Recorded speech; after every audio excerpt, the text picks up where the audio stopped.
Alright, so I'm just going to highlight the sensors that we have on our system. So this is a integrated gyroscope and accelerometer. Here we have a barometer, which we use to calculate the height. And this is a GPS module. So on the serial monitor here, you can see this is printing out the roll, pitch, and yaw. So we roll it like so. What we're using is both the gyroscope and accelerometer to calculate the angles. So the gyroscope is really good at getting an accurate measurement of the change, but it tends to drift over time. The accelerometer has a really good absolute idea of how this thing rotates with respect to the gravity vector.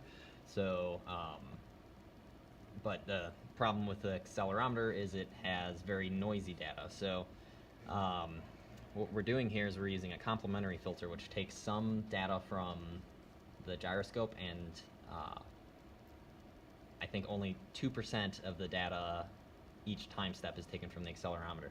So when I do something like this, that noise that's coming from the accelerometer,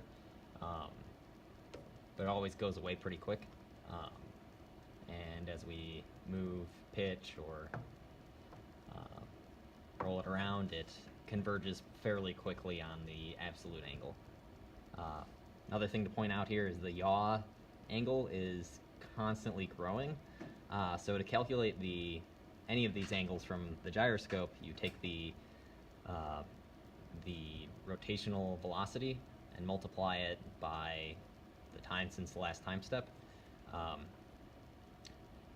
With the yaw, we can't exactly use the complementary filter, so we can't reference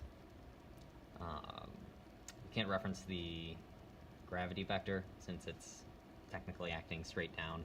So you can't tell how this thing rotates relative to something that is parallel to it. So the throttle on, basically the throttle on whichever appropriate motors increases in proportion to the derivative of the angle. So the faster that changes angles, the faster it will try to correct. The purpose of that is to stop it from overshooting the predicted, to stop it from overcorrecting the angle.